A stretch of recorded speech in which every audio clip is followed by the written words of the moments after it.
In this video, we shall talk about the interior of the Earth. क्या इसका layered structure इसका क्या है और इसका डेंसिटी क्या है, प्रेशर क्या है, टेम्परेचर इसका क्या है प्रत्येक लेयर में, और मीन्स कि इसी सब के बारे में हम बात करेंगे। सबसे पहले हम ये देखते हैं, आप आश्चर्यजनक कीजिएगा, आप आश्चर्यचकित होइएगा जब आप देखिएगा कि क्या इसका मतलब वोल्केनो के समय मैग्मा बहुत सारा जो इरप्ट होता है, तो टीवी पर आप देखिएगा तो आप सोचिएगा कि अर्थ जो है, अर्थ किस तरह का है कि ये मैग्मा उत्पन्न किया। क्या ये अंदर से सॉलिड है या लिक्विड स्टेट में है, कि केवल ऊपर ही केवल सॉलिड है और अंदर पूर्ण रूपेण लिक्विड स्टेट में है, तभी तो मैग्मा उत्पत्ति हुई। मीन्स कि आश्चर्यजनक ये दिस इज एस्टोनिशिंग फैक्ट। तो नेचर क्या है अर्थ, तो सबसे पहले हम देखेंगे कि अर्थ गोल है, पूरा गोल तो नहीं है, ध्रुव पर एक चपटा है, पोल पर एक चपटा है और इक्वेटर पर बल्जिंग पोजीशन में है। तो इक्वेटर पे बल्जिंग पोजीशन में है, तो जो कन्फिग्रेशन है जो अर्थ का, और जो अर्थ का जो क्रस्ट है जिस पर हम लोग रह रहे हैं, दैट मीन्स कि लिथोस्फीयर पर, क्रस्ट पर ही रह रहे हैं, तो ये सभी जगह समान नहीं है, फिजियोग्राफिक चेंजेज है। फिजियोग्राफी में चेंज है। फिजियोग्राफी दैट मीन्स, फिजियोग्राफी करने का मतलब इसका टेरेन किस आकार का है, किस नेचर का है, कौन सी मिट्टी पाई जाती है। मीन्स कि फिजियोग्राफी करने का मतलब है कि ओवरऑल जो फिजिकल जो उसका आउटलुक है, फिजिकल जो पैनोरामा है, उससे वो सेम नहीं है पूरे अर्थ पर। तो वो सेम नहीं है, तो what is the reason behind it कि वो सेम नहीं है। तो सबसे पहले हम इसमें सबसे पहले तो एक फैक्टर रखेंगे कि अर्थ का जो फिजियोग्राफी है, वो इंटीरियर में, मतलब इंडोजेनिक प्रोसेस जो अर्थ के अंदर जो चलता है उससे प्रभावित होता है, और जो एक्सोजेनिक फोर्सेज जो प्रोसेसेस जो होता है उससे भी प्रभावित होता है। मीन्स कि ऊपर वाला जो सरफेस जो क्रस्ट को जो घेरे हुए है, पृथ्वी को जो घेरे हुए है, जो वातावरण जो घेरे हुए है, एटमॉस्फेयर घेरे हुए है, तो जो प्रोसेसेस चलता है, मीन्स कि समुद्री तूफान आया या सॉरी समुद्री तूफान ही नहीं, बल्कि किस तरह की हवाएं चल रही है, कितना गर्मी है, कितना ठंडा है, वहाँ पर ये सन रेज का इंक्लिनेशन क्या है, तो इस तरह का जो मैटर है, मतलब कि आउटर जेनिक प्रोसेस, एक्सोजेनिक जो प्रोसेसेज है, स्वाभाविक है कि जब डिफरेंसेस पाया जाएगा तो वेरिएशन, यदि ग्रेडियंट्स पाया जाएगा तो वहाँ पर डिफरेंसेज होगा ही। तो वहाँ पर प्रोसेस बनता है, वहाँ पर प्रोसेसेस चलता है, और ये एक्सोजेनिक प्रोसेसेस फिजियोग्राफी को डिसाइड करता है कि उसका अर्थ के फिजियोग्राफी को डिसाइड करता है, डिटरमाइन करता है। और इंडोजेनिक जो प्रोसेस है, तो वो भी सेम है। जैसे कि जो फोर्सेज है, जो लैंडस्केप का जो डेवलपमेंट होगा, तो इंडोजेनिक फोर्सेज एक बहुत हद तक काम करता है।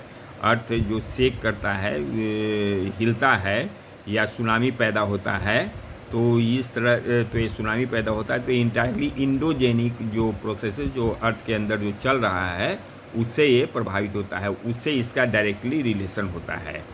तो डायरेक्टली रिलेशन होता है। फिजियोग्राफी जानना, फिजियोग्राफी को इसीलिए जानना ज़रूरी है कि ह्यूमन का जो डिपेंडेंसी, ह्यूमन का जो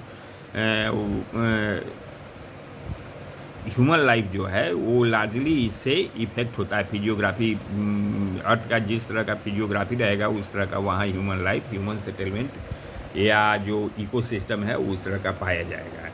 तो डिफरेंसेज ये रहेगा ही। तो इंटायरली तो ये सब अर्थ के ऊपर ये सभी इंटायरली डिफरेंस पाया जाता है, जो कि इंडोजेनिक और एक्सोजेनिक प्रोसेसेस से रिलेटेड रहता है। को काउज रहता है, इंडोजेनिक प्रोसेसेज और एक्सोजेनिक प्रोसेसेस काउज बनता है कि फिजियोग्राफी को किस तरह वैरी कर रहा है, फिजियोग्राफी यहाँ का किस तरह का पाया जाएगा, किसी लैंडस्केप का डेवलपमेंट क्या होगा। तो साइंटिस्ट अभी तक तो साइंटिस्ट तो ये ज़रूरी है कि इंडोजेनिक प्रोसेसेस को हम लोग जाने। तो इंडोजेनिक प्रोसेसेस मतलब इंटीरियर, अर्थ के इंटीरियर क्या मूवमेंट चल रहा है इसको जाने। तो साइंटिस्ट इसके आधार पे खोजा कि 3 लेयर है। सबसे ऊपर तो क्रस्ट है, सेकेंड मेंटल है, और जितना भी जो वेरिएशन पाया जाता है जो फिजियोग्राफी है, तो फिजियोग्राफी करने का मतलब कि हम लोग लिथोस्फीयर की ही बात करते हैं, क्रस्ट पर जो हैबिटेशन है और क्या लैंडस्केप है, क्या इकोसिस्टम है, उसी के बारे में बात करते हैं। तो ये कैसे इसका कैरेक्टरिस्टिक इसका क्या है, तो सबसे पहले तो ऊपर अर्थ ये क्रस्ट है, फिर बीच में मेंटल आ जाता है और थर्ड में कोर आ जाता है। तो अब हम यहाँ अपने इस स्टडी को यहाँ रोकते हैं, फिर आगे बढ़ते हैं कि इसका कौन आधार पर साइंटिस्ट, जबकि इंटीरियर, अर्थ के इंटीरियर में जाना पॉसिबल नहीं है। अब अर्थ का रेडियस है 6370 किलोमीटर, जहाँ तक कि पहुँचना, वहाँ तक कि पहुँचना, उस पॉइंट तक पहुँचना बहुत ही मुश्किल, क्या असंभव, अभी फ़िलहाल के कंटेक्स्ट में तो असंभव है। तो जब सेंटर, अर्थ के सेंटर पर जब कोई नहीं जा सकता है, तो कैसे साइंटिस्ट ऑब्जर्व करके ये बता दे रहा है कि अर्थ का 3 अर्थ जो है, अर्थ 3 स्ट्रक्चर्ड लेयर का एक गेंद है, जिसमें कि कोर, मेंटल और क्रस्ट आता है। तो साइंटिस्ट चूँकि अभी तक और फर्दर हम देखेंगे कि अभी तक जितना भी जो अभी तक खुदाई वगैरह हुआ है, अभी तक बहुत ही कम लेवल पे हुआ है। तो डायरेक्ट ये कम लेवल पे हुआ है। तो अर्थ का किस तरह का इंटीरियर है, इसके लिए इसको साइंटिस्ट दो तरह से पता लगाते हैं, जिसको डायरेक्ट ऑब्जर्वेशन कहा जाता है और इनडायरेक्ट ऑब्जर्वेशन कहा जाता है। तो अर्थ का तो डायरेक्ट सोर्सेज के बारे में हम बात करते हैं कि कैसे, कि कौन कौन डायरेक्ट सोर्स है। तो सबसे पहले तो सरफेस रॉक है, जो कि हम माइनिंग एरिया से प्राप्त करते हैं। गोल्ड माइन जैसे अफ्रीका में है, तो वो 3-4 किलोमीटर डीप है। इसके नीचे जाना पॉसिबल नहीं है, और फिर भी number of projects had been taken to penetrate deeper depth, to explore the condition in the crustal portion। तो प्रोजेक्ट क्या है, एक तो डीप ओशन ड्रिलिंग प्रोजेक्ट है और दूसरा इंटीग्रेटेड ओशन ड्रिलिंग प्रोजेक्ट है। डीपेस्ट ड्रिल जो है वो कोला जो आर्कटिक ओशन में है वहाँ पर है, तो जो कि 12 किलोमीटर के डेप्थ तक वहाँ आदमी, वहाँ साइंटिस्ट पहुँच चुका है। तो और भी बहुत सारा डीप ड्रिलिंग प्रोजेक्ट है सी में या अन्य डिफरेंट स्थान पर, जहाँ मेनली सी में ही है। तो जिससे कि डायरेक्ट ऑब्जर्वेशन ये करते हैं, पता लगाते हैं कि अर्थ का इंटीरियर कैसा होगा। सेकेंड डायरेक्ट ऑब्जर्वेशन में आ जाता है वोल्केनिक इरेप्शन। तो वोल्केनिक इरेप्शन में बहुत सारा मोल्टेन, आप देखे हो ये है कि बहुत सारा मोल्टेन, जब वोल्केनिक जब कोई वोल्केनो इरप्ट करता है या न्यूली ही इरप्ट करता है कहीं पे, तो मैग्मा, डस्ट, बहुत सारा जो चीज़ है वो बाहर, मैग्मा जो है पृथ्वी के बाहर आ जाता है, कुछ तो अंदर ही रह जाता है, कुछ पृथ्वी के बाहर आ जाता है। तो ये लेबोरेटरी एनालिसिस में ये अवेलेबल कर दिया, ये लेबोरेटरी एनालिसिस में इस मटेरियल को अवेलेबल कर दिया जाता है, और उसके आधार पर पृथ्वी, इसका सोर्स जो इसके आधार पर इंटीरियर जो है के इंटीरियर के बारे में पता लगाया जाता है। फिर भी ये बहुत ही डिफ़िकल्ट होता है जो मैग्मा का जो सोर्स है उसके डेप्थ को पता लगाना। अब है इनडायरेक्ट सोर्सेज। तो इनडायरेक्ट सोर्सेज में सबसे पहले तो आता है कि analysis of property of matter. Property of matter तो हम जानते हैं, हम देखते हैं कि जब ये इंफॉर्मेशन प्रोवाइड करता है कि अर्थ का इंटीरियर कैसा होगा। माइनिंग एक्टिविटी से पता लगाते हैं कि टेम्परेचर, प्रेशर, माइनिंग एक्टिविटी में ऐसा होता है कि जैसे जैसे हम नीचे जाते हैं तो टेम्परेचर बढ़ते जाता है, प्रेशर भी बढ़ते जाता है और उसका पदार्थ का डेंसिटी भी बढ़ते जाता है डीपर डेप्थ पे। तो और ये भी हम जानते हैं तो जो रेट ऑफ चेंज जो इस कैरेक्टरिस्टिक्स में, ये तीनों कैरेक्टरिस्टिक में जो आता है, उसके आधार पर टोटल थिकनेस, अर्थ के टोटल थिकनेस के बारे में पता लगाया जाता है। रेट ऑफ चेंज इस कैरेक्टरिस्टिक्स में मतलब प्रेशर, टेम्परेचर और डेंसिटी में जो रेट ऑफ चेंज होता है उसके आधार पर हम पृथ्वी के टोटल थिकनेस का पता लगा लेते हैं। और साइंटिस्ट जो है इस्टीमेट कर लेता है कि और साइंटिस्ट के पास बहुत सारा ऐसा अभी इंस्ट्रूमेंट है, बहुत सारा अभी टेक्नोलॉजी इतना डेवलप कर गया है कि इस्टीमेट करता है कि टेम्परेचर, प्रेशर, डेंसिटी मटेरियल का डिफरेंट डेप्थ्स पर कितना होगा। तो ये जो डिटेल है ये कैरेक्टरिस्टिक्स का ईच लेयर में, ये बाद में इस चैप्टर के ये सेकेंड वीडियो में हम ले गए में उसमें अध्ययन करेंगे। दूसरा सोर्स इंफॉर्मेशन का है मिटियोर्स। मिटियोर्स जो है वो उसको कहते हैं कि जब कोई पदार्थ बाहर आउटर स्पेस से जब पृथ्वी पर जब पहुंचता है तो उसको मिटियोर कहते हैं। मतलब कि ये सॉलिड होता है, ये एनालिसिस इससे किया जाता है। तो यहाँ पर आश्चर्यजनक बात हो जाती है कि बाहर से आउटर स्पेस से आया हुआ मटेरियल कैसे किस तरह से उपयोगी साबित होगा कि जो कि अर्थ के इंटीरियर के बारे में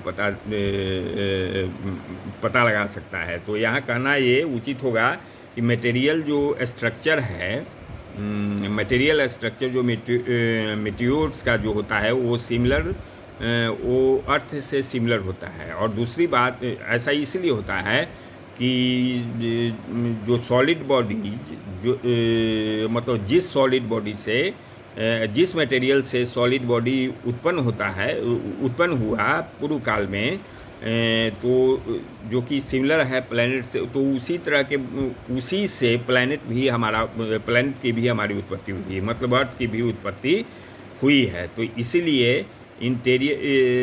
ये मेटियोर का अध्ययन अर्थ के इंटीरियर, इसलिए मेटियोर के अध्ययन से हम अर्थ के इंटीरियर का पता लगाते हैं। अदर इनडायरेक्ट सोर्स है gravitation, magnetic field, seismic activity. Gravitational force ये पृथ्वी पर सभी जगह समान नहीं पाया जाता है। ग्रेविटेशनल फोर्स से कैसे पता लगाते हैं? तो ग्रेविटेशनल फोर्स से सेम हुआ जैसे कि ग्रेविटेशनल एनोमली से हम पता लगाते हैं कि जो अनइवन डिस्ट्रीब्यूशन जो मास मटेरियल जो है अर्थ कैसे इसके पहले हम आगे ये कहना चाहेंगे कि ग्रेविटेशनल फोर्स जो होता है वो प्रत्येक लैटिट्यूड पर समान नहीं होता है। पोल पर ये ज़्यादा होता है और इक्वेटर पर कम होता है। कारण पोल से जो सेंटर है पृथ्वी का वो कम होता है, जो डिस्टेंस है वो कम होता है। और जो इक्वेटर है, इक्वेटर से इपिक सेंटर जो होता है पृथ्वी के जो सेंटर है वो ज़्यादा होता है। इसलिए ज़्यादा क्षेत्र लेने के कारण ग्रेविटेशनल फोर्स इक्वेटर पर कम पाया जाता है और कम क्षेत्र लेने के कारण ग्रेविटेशनल फोर्स पोल पर ज़्यादा पाया जाता है। लेकिन चूँकि फिजियोग्राफी में डिफरेंसेज है पृथ्वी पर क्रस्ट पर, लिथोस्फीयर में, तो जो मास है जो मटेरियल का वो इन्फ्लुएंस करता है ग्रेविटेशनल फोर्स को, ग्रेविटी को ये इन्फ्लुएंस करता है। तो चूँकि जो ये है मतलब पृथ्वी का जो फिजियोग्राफी है और मास मतलब रॉक का जो मास है वो सब जगह समान नहीं पाया जाता है। सब जगह समान नहीं पाए जाने के कारण ग्रेविटेशनल फोर्स में डिफरेंट लैटिट्यूड पर डिफरेंसेज आ जाता है। मीन्स कि जो एक्सपेक्टेड वैल्यू जो होना चाहिए उस वैल्यू से ये डिफर करता है, जो रियल में जो ग्रेविटेशनल फोर्स है। तो ये जो डिफरेंस होता है, तो ग्रेविटेशनल एनोमली इसको कहते हैं। ये इन्फॉर्मेशन कर देता है, ये इन्फॉर्मेशन दे देता है कि डिस्ट्रीब्यूशन जो है मास ऑफ मटेरियल का क्रस्ट ऑफ अर्थ में कैसा है। फिर मैग्नेटिक सर्वे हम लोग को जो डिस्ट्रीब्यूशन ऑफ मटेरियल, जो मैग्नेटिक मटेरियल है क्रस्ट पोर्शन में, उससे प्रोवाइड करता है, इंफॉर्मेशन प्रोवाइड करता है। इस तरह से डिस्ट्रीब्यूशन ऑफ मटेरियल, इस तरह से डिस्ट्रीब्यूशन ऑफ मटेरियल के द्वारा पता लगाया जाता है कि किस तरह से अर्थ का लेयर्ड स्ट्रक्चर, अर्थ के लेयर्ड स्ट्रक्चर के बारे में पता लगाया जाता है, मोस्टली क्रस्ट के बारे में। अब सेस्मिक एक्टिविटी भी एक मोस्ट इम्पॉर्टेंट सोर्स है। तो सेस्मिक एक्टिविटी के द्वारा अभी बोले हैं, तो इसको हम चैप्टर में, इसको हम दूसरे चैप्टर में लेकर चलेंगे, इसको दूसरे वीडियो में कहेंगे। सेस्मिक एक्टिविटी किस तरह से ये प्रभावित करता है, किस तरह से ये प्रभावित करता है अर्थ के स्ट्रक्चर को पता लगाने में। अब है कि अर्थ का स्ट्रक्चर में अभी हम देखे हैं कि कितना है, तो 3 लेयर में है। तो 3 लेयर का कैरेक्टरिस्टिक्स क्या है, किस तरह का है, कितना डेप्थ है, कितना डेंसिटी होता है मास का, तो इसके बारे में हम इसके बारे में जानेंगे। क्रस्ट सबसे पहले तो outer most solid part of the earth है, ये सबसे outer most solid part of the earth है। और ये ब्रिटल इन नेचर है। ब्रिटल इन नेचर कहने का मतलब है ये क्षणभंगुर है, ये टूटने का प्रवृत्ति इसमें थोड़ा सा मतलब इसमें प्रेशर दिया जाए तो टूट जाता है। तो थिकनेस ऑफ जो क्रस्ट है वो वेरी करता है ओशन एंड कंटिनेंट पर। ओशन में चूँकि ओशन नीचे है, ओशन डेप्थ में है, तो इसीलिए क्रस्ट वहाँ पर क्रस्टल जो ये थिकनेस है वहाँ कम पाया जाता है। और चूँकि कंटिनेंट ऊपर पर है, सी लेवल से ऊपर पर है, तो यहाँ पर जो है क्रस्टल जो थिकनेस है वो ज़्यादा पाया जाता है। तो मीन थिकनेस ओशन क्रस्ट का है 5 किलोमीटर, जबकि कंटिनेंटल क्रस्ट का है 30 किलोमीटर। मीन है मतलब एवरेज है 5 और 30। कंटिनेंटल क्रस्ट थिकर होता है, और ये मेजर माउंटेन एरियाज में जैसे हिमालय में ये 70 किलोमीटर थिक है। ये बहुत ही हैवियर रॉक से बना हुआ है। हैवी रॉक से बनते हुए भी ये ब्रिटल है। आउटर मोस्ट जो सॉलिड पार्ट है, ये मतलब हैवियर रॉक से बनते हुए बना हुआ होते हुए भी ये ब्रिटल है। ये डेंसिटी इसका है 3 ग्राम CM क्यूबिक। और जो टाइप ऑफ रॉक जो पाया जाता है ओसेनिक क्रस्ट में वो है बासाल्ट है। इस तरह का जो हैवी रॉक जो डेंसिटी, तो ये मतलब बासाल्ट पाया जाता है। मीन डेंसिटी मटेरियल है, मीन डेंसिटी ओशन क्रस्ट में मटेरियल का होता है 2.7 ग्राम CM क्यूबिक। अब है मेंटल जो इंटीरियर में क्रस्ट के बाद जो पोर्शन आता है उसको मेंटल कहा जाता है। क्रस्ट के बाद जो इंटीरियर पोर्शन है अर्थ का उसको मेंटल कहा जाता है। ये मोहो डिसकंटिन्यूटी एक है, जिसके बारे में बाद में हम लोग बात करेंगे। मोहो डिसकंटिन्यूटी से 2900 किलोमीटर डेप्थ तक पाया जाता है।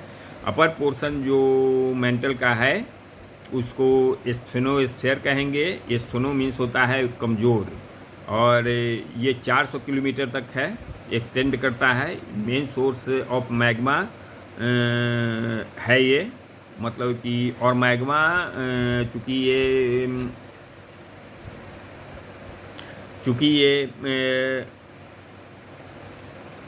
वीक है, इसीलिए वोल्केनिक इरप्शन वोल्केनो का जो इरप्शन होता है इसी एरिया में होता है, और इसी एरिया में होता है। और जो मोल्टेन जो मैग्मा है वो अपना सरफेस के ऊपर, वो सरफेस पे अपना वे पाल दिया करता है।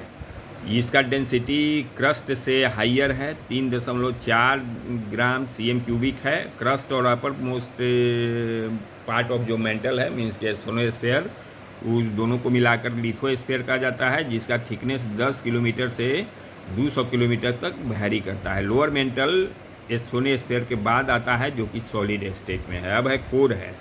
कोर अर्थक्वेक का जो वेलोसिटी है, अर्थक्वेक वेव जो होता है, वेव वेलोसिटी, वो कोर के एग्जिस्टेंस में, कि कोर का क्या एग्जिस्टेंस है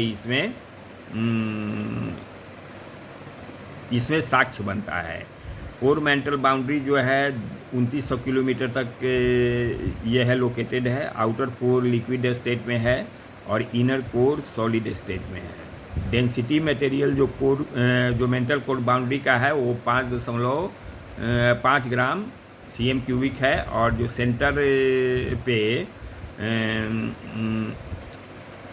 सेंटर पे है ये जहाँ की 6300 किलोमीटर, मीन्स कि वहाँ डेंसिटी वैल्यू है 13 ग्राम cm³ है।